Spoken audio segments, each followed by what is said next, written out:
Good morning అందరికీ. Present నేను బద్రీనాథ్ వెళ్ళే దారిలో ఉన్నా. నైట్ ఇక్కడ దాబాలో పడుకున్నా.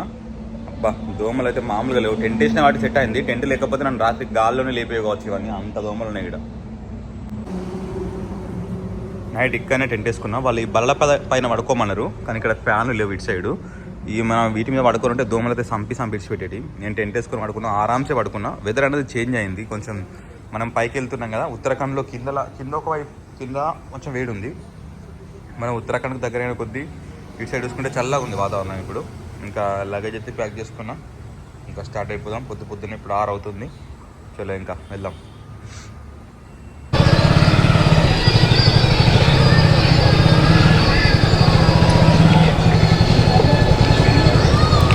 చలో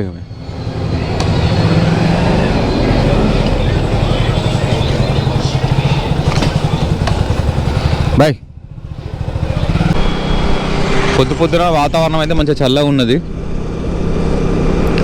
వీలైనంత వరకు అయితే ఎండ కాకముందుకి ఎంతో అంత ఒక 200 అయినా కవర్ చేస్తే మనకు మంచిగా ఉంటుంది. నాకు తెలిసి ఈరోజు మనం ఎండ నుంచి బయటపడతాం కావచ్చు అనుకుంటున్నాం. చూడాలి ఇంకా ఎట్లుంటుంది అనేది.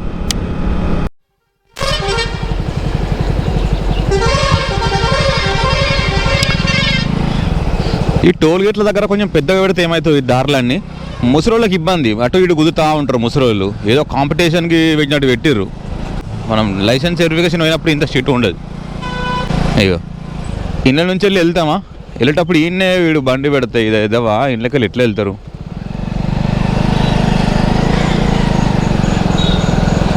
తెలివి లేని వాళ్ళు కూడా రెస్పాన్సిబిలిటీ లేదు టోల్ గేట్ వాళ్ళకు. తీపియాల బండికి ఇట్లా ఉంటే నాకు చిరాకులు ఎత్తుంది. బండి అట్లా తొవ్వకు అడ్డం ఉంటే. ఎందుకంటే ఇంకా మందనార్లో ఘోరం ఉంటుంది. అడ్డం పెడతారు. అడ్డం పెడితే మనం ఏం చేస్తాం, ఇట్లా సైడ్కు రావాలని చూస్తాం. సైడ్ వచ్చాడు ఏం చేస్తాడు, స్పీడ్ వస్తాడు. టోల్ గేట్లు అన్నీ కొంచెం అంత కేర్లెస్సే ఉంటాయి. ఒకరోజు నాకు బండి తగిలేది, కారు మామూలు కాదు. డైవర్షన్ రోడ్ ఉంటుంది కదా, సైడ్ డైవర్షన్ రోడ్ నుంచి వెళ్ళి మెయిన్ రోడ్కి వస్తుంటే వాడు లారీ నాకు వచ్చే రోడ్డుకి అడ్డం పెట్టిండు. నేనేం చేస్తా, కొంచెం తిరుగుతే ఏమైనా కారు వాడు 100 స్పీడ్లో వచ్చిండు డైరెక్ట్ నా పక్క నుంచి వెళ్ళి. కొంచెం అయితే తాకేది. అట్లుండదు అన్నట్టు. ఇట్లా రోడ్కి ఎక్కే వరకు వాడు సఫర్ వచ్చేసిండు. అడ్డం పెడితే నేను ఏం చేస్తాను, రోడ్కి వచ్చే వరకు ఆ బండి వచ్చింది. ఇక నేను అప్పటి నుంచి నాకు అక్కడ బండ్లో కనబడ్డా అక్కడ వాచ్మెన్ పిలుపుతా ఫస్ట్. మనం అసలు కంప్లైంట్ కూడా చేయొచ్చు. 1901 సంథింగ్ ఏదో ఉంటుంది టోల్ ఫ్రీ నెంబర్. ఆ నెంబర్ కంప్లైంట్ అయితే వాళ్ళు అసలు భయపడతారు. అంత ఘోరం ఉంటుంది యాక్షన్. టోల్ గేట్లు ఏమైనా వాళ్ళు మిస్టేక్ చేస్తే మనం కంప్లైంట్ చేయడానికి. నా హ్యాండ్ గ్లౌజ్ ఇవ్వాలనే ఫస్ట్ టైం వాడుతున్నా. ఎట్లున్నాయో కామెంట్ చేయండి. నల్లటి తీసుకున్నా. రైడింగ్ జాకెట్ అసలు వైట్ తీసుకున్నా. వైట్ తీసుకోవద్దు, బ్లాక్ తీసుకోవాలి. డస్ట్ ఏదన్నా మురికి ఏదైనా ఉన్నా కూడా కనబడదు. ఒకవేళ ఏమైనా కనబడితే మన మీద ఉన్న ఇంప్రెషన్ మొత్తం అంతా పోతూ ఉంటున్నట్టు. అంటే నువ్వు ఒక 3-4 డేస్ దుమ్ములు డ్రైవ్ చేస్తే చాలు, ఇదంతా ఖరాబ్ అయిపోతుంది. నా బాధ ఏంటంటే నేనంటే ఎండకు బాగా ఇష్టం. ఇంకా నేను బ్లాక్ తీసుకుంటే కథం ఇంకా నా ఎంబడే ఉంటాడు. ఇక ఆ ఇబ్బందితోని నేను వైట్ది తీసుకున్నా. కామెంట్ చేయండి ఎట్లున్నాయి నా గ్లౌజ్. ఇవి ఎందుకనంటే ఇది గ్రిప్ ఏం రాలేదు, వాటర్ ప్రూఫ్. మనం ఇప్పుడు మంచు ఏరియాలోకి పోతాం కదా, అక్కడ కూడా ఇబ్బంది ఉండదు అన్నట్టు. లోపలికి ఎయిర్ రాదు, బాగుంటుంది అన్న విషయంలో ఇక ఇది చూజ్ చేసుకున్నా. ఓకే, నాకు కూడా కంఫర్ట్ ఉంది, మంచిగా మెత్తగా మంచిగా ఉంది. ఒక 2 రోజులు డ్రైవ్ చేస్తే మంచిగా స్మూత్ అయిపోతుంది. అంటే మనం చెప్పినట్టు ఉంటుంది. ఇప్పుడు కొంచెం కడక్ ఉంది అన్నట్టు. 2 రోజులు 3 రోజులు డ్రైవ్ చేసిన తర్వాత ఇక మన హ్యాండ్కి అది ఫ్రీ అయిపోతుంది, సెట్ అయిపోతుంది. గూగుల్ మ్యాప్ పెడుతున్నా అసలు సెట్ కావట్లేదు, లొకేషన్ ఏం రావట్లేదు. సూర్యుడు అయితే బయటికి వెళ్ళిండు. వాతావరణం అయితే చల్లగా ఉంది. రోజు ఉండేదానికన్నా బీహార్, యూపీ రోజు ఉండేదానికన్నా డిఫరెంట్ ఉంది. ఎందుకంటే మనం పైకి ఎక్కుతున్నాం కదా, హిమాలయ పర్వతాలకు దగ్గర పోతున్నాం కాబట్టి వాతావరణం అనేది కొంచెం ఓకే బాగుంటుంది. ఇప్పుడు పెట్రోల్ అయితే కొట్టించుకున్న పెట్రోల్ బంక్లో ఓన్లీ 5 లీటర్లు మాత్రమే కొట్టారు. ఏదో పెట్రోల్ బంక్ ఏదో యూపీలో ఏదో పెట్రోల్ ఇష్యూ అయితే ఉంది. కొంచెం దాదాపు లిమిట్గానే కొడుతున్నారు పెట్రోల్. ఠీకే భయ్యా, థ్యాంక్ యూ.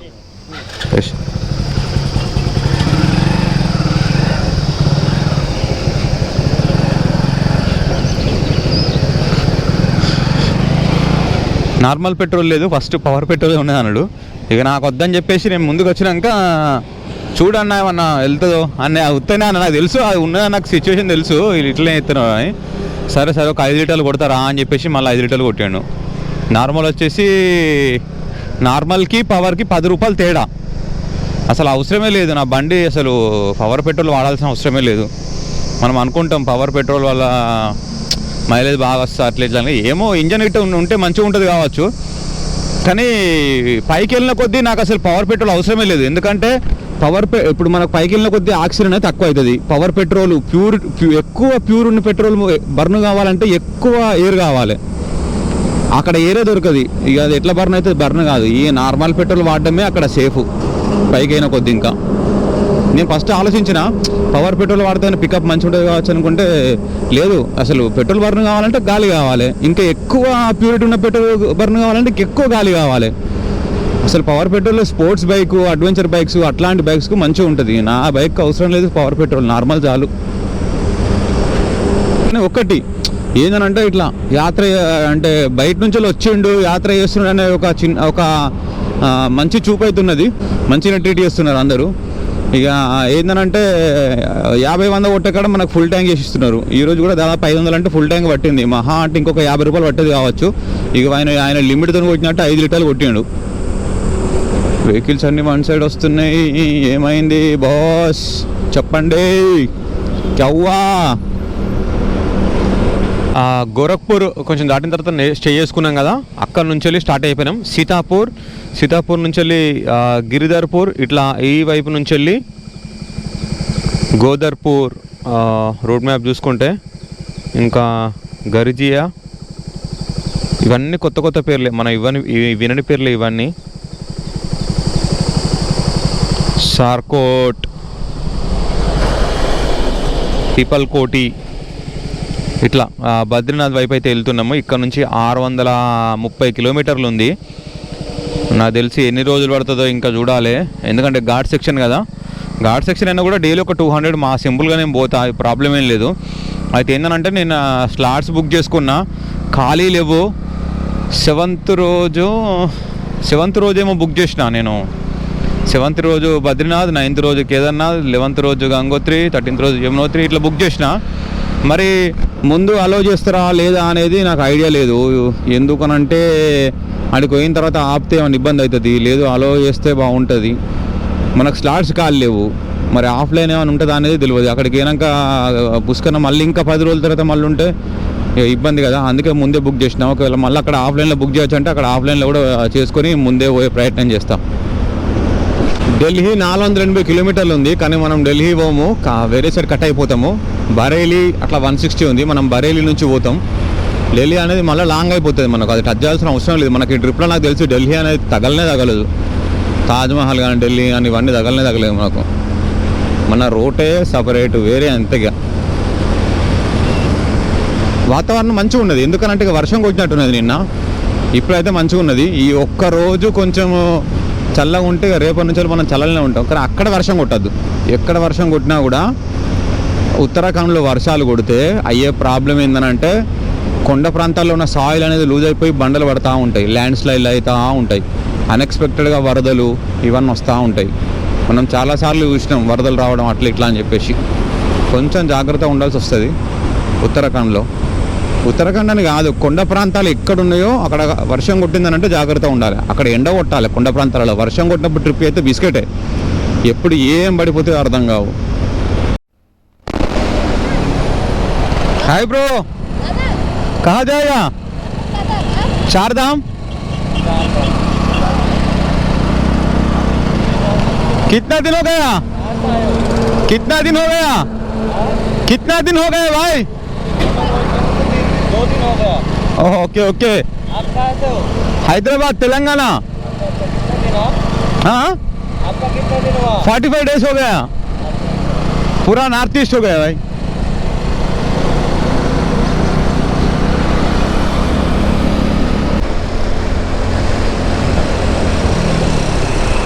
वाह, कहाँ जाएगा भाई? क्या हुआ? हैदराबाद से आया। चार धाम। हाँ, आप? हम लोग भी 4 धाम। ठीक है, ऑल द बेस्ट ब्रो।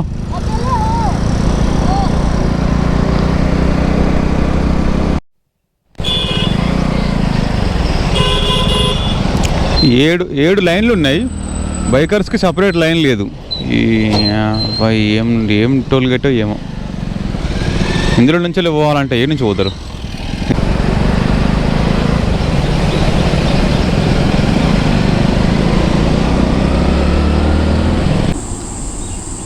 ఒక దాబా దగ్గర ఆగిన, చూడడంతోనే ఆగాలనిపించింది, అంత మంచిగా ఉంది.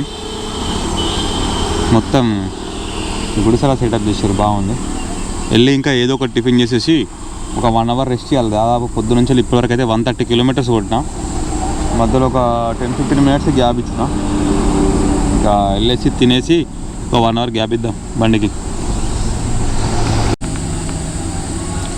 దాబా మంచిగా ఉంది కానీ ఫుడ్ అయితే ఏం తినలే. ఒక్కొక్క దాని మీద 100 ఈగలు వాళ్ళని, ఇక అసలు ఏం తినలే. వాటర్ తీసుకొని కూర్చున్న ఒక 1 అవర్ రెస్ట్ ఇచ్చిన బండికి అయితే. ఇంకా స్టార్ట్ అయిపోతాం. మళ్ళీ ఎక్కడైనా మంచి ప్లేస్ చూసుకొని అయినా ఫుడ్ తినాలి. ఘోరంగా ఉన్నాయి ఈగలు. కనీసం తోమేసిన పక్క పంటి బౌల్స్ మీద కూడా ఫుల్ ఈగలు వాళ్ళది. నాకు నచ్చలే ఇంకా, అందుకే ఇక్కడ నుంచి స్కిప్ అయిపోతాను. ఇంకా దాల్ ఫ్రై అయితే ఒకటి చెప్పిన, మంచిగా ఉంది. బండి అయితే అక్కడ నీడకి పార్క్ చేసిన. నాకు బండికి ఫస్ట్ పార్కింగ్ కావాలి. ఫుడ్ ఎక్కడ మంచిగా దొరుకుతుందో అట్లా ఇట్లా కాదు. కూలర్ అయితే మొత్తం నాకే పెట్టేసాడు. తినేసి ఒక 1 అవర్ రెస్ట్ చేయాలి. బండికి బాగా హీట్ అయింది, ఎందుకంటే ఎండ కొట్టట్లేదు, కానీ చల్లగా లేకపోవడం వల్ల ఇంజన్ తొందరగా హీట్ అయిపోతుంది. దాల్ చావల్ అయితే తిన్నా, మంచిగా ఉంది టేస్ట్. ఫుల్ అయితే తినలేము, ఫుల్ తిన్నా కూడా నిద్ర వస్తుంది. అందుకే హాఫ్ తిన్నా. ఫస్ట్ తినంగా మంచిగా అనిపించింది, లాస్ట్ వరకు అయితే ఇక నచ్చలే. మొత్తానికైతే తినేసి స్టార్ట్ అవుతున్నా. ఎండ లేదు కానీ లోపల చెమటలు వస్తున్నాయి. ఇక్కడ మేబీ దేవుడికి చేస్తున్నారు కదా, దాదాపు హనుమాన్ దేవి ఉంది, అందుకే మొత్తం షర్బత్ చేస్తున్నారు. అన్న బాటిల్ ఉంటే ఇవి నింపిస్తా అని చెప్పేసి బాటిల్ నింపేస్తున్నారు. థ్యాంక్ యూ భయ్యా.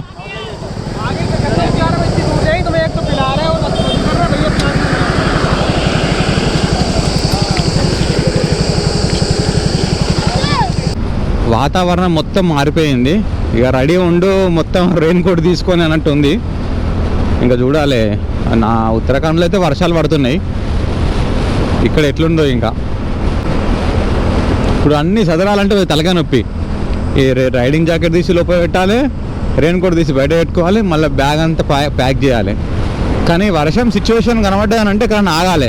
సరే చూద్దాం రన్నింగ్లా అన్నట్టు చూడొద్దు అసలే. అట్లా తమిళనాడు పోయినప్పుడు గట్లనే కింద పడ్డా. ఇక 4 కిలోమీటర్లు అయితే రీచ్ అవుతా. సరే 4 కిలోమీటర్ కదా, ఆలోపు మనం తప్పించుకోలేమో అని చెప్పి పోయే వరకు 1 కిలోమీటర్ ఊడుతూనే వర్షం స్టార్ట్ అయింది.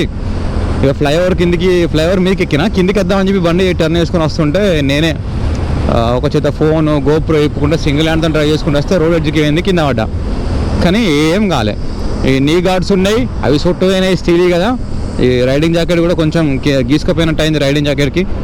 హ్యాండ్ గ్లౌజ్ ఉండే, ఏం కాలే. హెల్మెట్ ఉంది, సెట్ అయిపోయింది. మీరు నమ్ముతారో నమ్మరో కానీ మీరు స్పీడ్ పోయినా పోకపోయినా మనిషి కింద పడ్డాడంటే మన తలకాయ ఒక స్ప్రింగ్ లెక్క యాక్టివ్ వస్తుంది. నేను 2 సార్లు కింద పడ్డా, అంటే జస్ట్ ఇట్లా అంతే మామూలుగానే. 2 సార్లు పడినట్టు పడితే నా తలకాయ పోయి రోడ్డుకి ఇట్లా స్ప్రింగ్ లెక్క యాక్షన్ ఇట్లా కొట్టేసింది. దాన్ని బట్టి నాకు అర్థమైంది మన మెడలో ఒక స్ప్రింగ్ లెక్క పనిచేస్తాయి అని చెప్పేసి. కింద పడ్డామని అంటే టప్కన రోడ్డు తాకుతాయి తలకాయ. నువ్వు స్లోనేవో స్పీడేవో నువ్వు ఏమన్నాయి. కాబట్టి హెల్మెట్ ఖచ్చితంగా పెట్టుకోవాలి డ్రైవింగ్ చేసుకునేటప్పుడు. నేను 2 సార్లు అట్లా పడ్డప్పుడు నాకు 2 సార్లు హెల్మెట్ ఉంది, తలకాయ ఇట్లా టప్కని నాకింది. ఈ పెద్ద హెల్మెట్ కాబట్టి ఇది తాకినట్టే అయిపోయింది. ఇంకొకటి మన స్టీల్ బాడీ హెల్మెట్ ఉండే, అది కొంచెం ఇట్లా మనకు టప్కని నాకినట్టు అనిపించింది. కానీ ఏం ప్రమాదం కాలే. హెల్మెట్ మాత్రం ఖచ్చితంగా డ్రైవింగ్ చేసినప్పుడు అయితే హెల్మెట్ పెట్టుకోండి. అది అలవాటు ఉండాలి. మనం కొంచెం దూరం పోయినామా బాగా దూరం పోయినామా అనేది తర్వాత. ఇప్పుడు నాకు తెలియకుండానే ఒక్కొక్కసారి హెల్మెట్ పెట్టుకుని వెళ్ళిపోతా. మా లైన్ జస్ట్ నేను రోడ్ ఎక్కుతున్నా అంటే అందరు గీడ హెల్మెట్ అవసరమా అంటారు, కానీ నాకు అట్లా అలవాటు అయిపోయింది. బండి తీసినామనంటే హెల్మెట్ బండి నుంచి వెళ్ళి పెట్టుకున్నాడే, అట్లా అలవాటు అయిపోయింది. కాబట్టి ఇక అంతే, ఇక అట్నే మెయింటైన్ చేస్తున్నా. హెల్మెట్ పెట్టుకోండి డ్రైవ్ చేసేటప్పుడు, కొంచెం దూరం పోయినా బాగా దూరం పోయినా కూడా. కాళ్ళు చేతులు ఇరిగితే ఏం కాదు, సెట్ అయితే 2-3 నెలలు. కానీ తలకు దెబ్బ తాకితే అయితే పిచ్చోడన్న అవుతాడు, లేకపోతే ఇక ఏమన్నా కథం క్లోజ్ అని అవుతాడు మనిషి. తల అనేది చాలా సెన్సిటివ్ పార్ట్. ఓకేనా? ఈరోజు నుంచి రెగ్యులర్గా హెల్మెట్ పెట్టుకుంటాను కోరుకుంటున్నా. ఓకే, మాట మీద నిలబడాలి మరి రేపటి నుంచి వెళ్ళి. ఢిల్లీ ఇక్కడ నుంచి వెళ్ళి 268 ఉంది, మొరదాబాద్ 110, బరేలీ 9. మనం ఢిల్లీ పోము, బరేలీ లోపలికి పోవాలి. మనం కట్ అయిపోతున్నాం.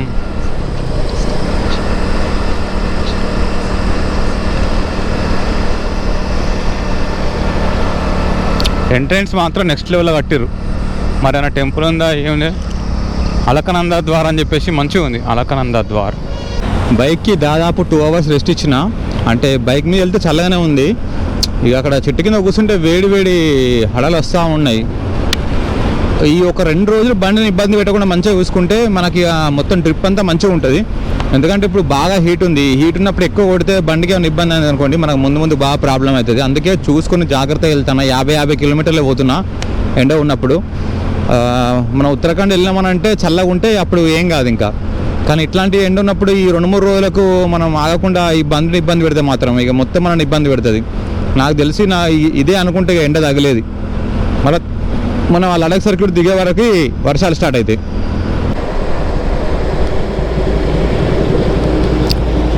भैया क्या हुआ? तेल खत्म कितना दूर है बंक? है सामने.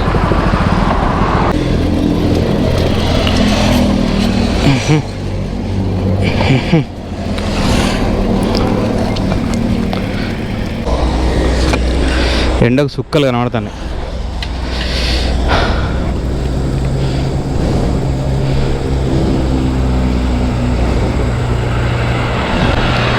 चालू कर दो. नहीं हो तो और तो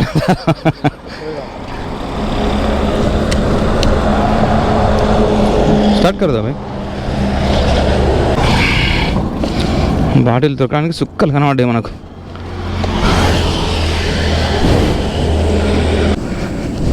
పాప ఆయన పోసుకుని కూడా జెన్యున్ క్యాండిడేట్. ఇచ్చినా కానీ చెప్పి ఇష్టం అంటే పోసుకోలే, జస్ట్ ఒక 100 ml పోసుకోవాలి అంతే.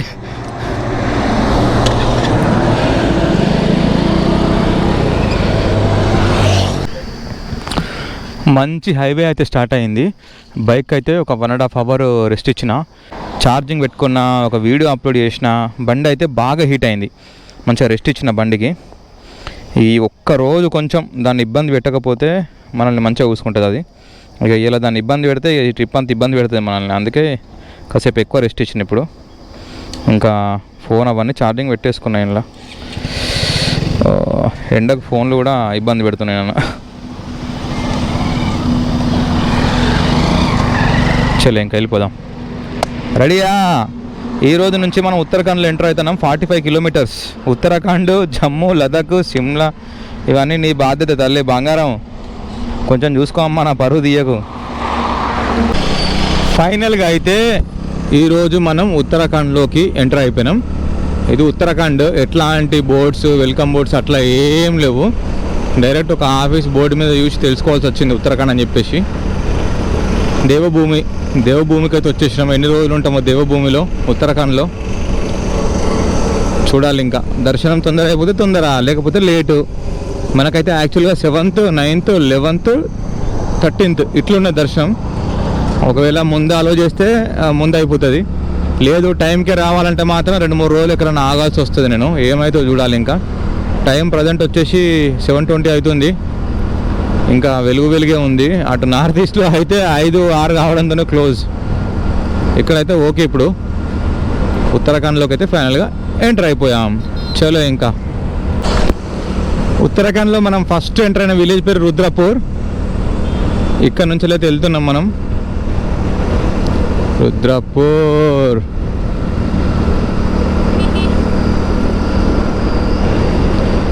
ఎంతవరకు ఉందో ట్రాఫిక్ బాగానే ఉంది. సిటీలో ఎక్కువ ఉన్నది. ఎంటర్ అవ్వడంతోనే సిటీ తగిలింది. ఫస్ట్ ఏదైనా ఫారెస్ట్ అట్లా ఇట్లా ఉంటాయి కదా, అట్లా లేదు.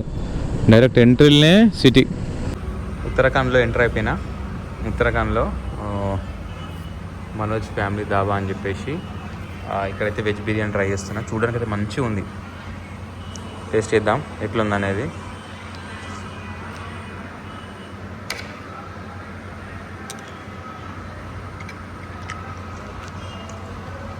స్పైసీ లేదు కానీ బాగుంది. సూపర్ ఉంది. బాగుంది కదా, సూపర్. రెస్టారెంట్ కూడా మంచిగా ఉంది. తినేసి ఏమన్నా డ్రైవ్ చేయడం, ఆగడం అని చూస్తున్నా. మస్తు అలసిపోయాను ఈరోజు అయితే ఎండకి. ఉంటుంది తిందాం ఇంకా, తిన్న తర్వాత మాట. ఉత్తరాఖండ్లో ఫస్ట్ రోజు స్టే చేస్తున్న పెట్రోల్ బంక్లో అన్న వాళ్ళని అడిగినా నువ్వు ఎక్కడన్నా పడుకో అన్న, ఆ గార్డెన్లో పడుకుంటావా, ఇక్కడ పడుకుంటావా, పక్కన రూమ్స్ అయితే ఈడ పడుకుంటావా, పడుకో అన్న, ఆరామ్ ఏం ఆలోచించకుండా మంచిగా పడుకో అని చెప్పేసి అన్నాడు. ఇంకా ఇక్కడ టెంట్ వేసుకుంటా, ఇక్కడ వేసుకోను, ఎందుకంటే మనకు సీసీ కెమెరాలు ఉంటే బాగుంటుంది. అంటే మనం వాష్రూమ్ వెళ్ళినా ఎక్కడికి వెళ్ళినా కూడా దాన్ని సీసీ కెమెరాలు కొంచెం నేను చూసుకుంటా, సీసీ కెమెరాలు చూసుకొని పడుకుంటా, సెక్యూర్ ఉంటుంది అన్నట్టు మంచిగా. ఇక్కడ చూసుకుంటే ఇక్కడ వేసుకుంటున్నా, వాష్రూమ్స్ కొంచెం దగ్గర ఉంటాయి, ఇక్కడ సీసీ కెమెరా కూడా ఉంది కాబట్టి ఇక్కడే మన ఇంకా టెంట్. ఇంకా మనకి 350 కిలోమీటర్స్ ఉంది బద్రీనాథ్, రేపు చూసుకుందాం. ఇంకా ఫైనల్గా ఇది ఉత్తరాఖండ్ నుంచి వెళ్ళి వీడియో. ఇంకా రేపు నాకు తెలిసి 350 కిలోమీటర్లు అంటే ఫ్లాట్ రోడ్లోనే మనకు ఒక రోజు పట్టింది. అట్లాంటి ఘాట్ రోడ్లో రేపు నేను రీచ్ కాను. ఇట్లా ఇంకో రోజు నెక్స్ట్ డే రోజు అయితే రీచ్ అవుతా. ఈరోజు అయితే హ్యాపీగా రెస్ట్ తీసుకుందాం. ఇంకా కలుస్తాయి ఉంటాయి. ఇంకా కొత్తగా వచ్చిన వాళ్ళైతే మన ఛానల్ని సబ్స్క్రైబ్ చేయడం మాత్రం మర్చిపోకండి. Thank you so much. Thanks for watching my channel. జై హింద్, జై భారత్.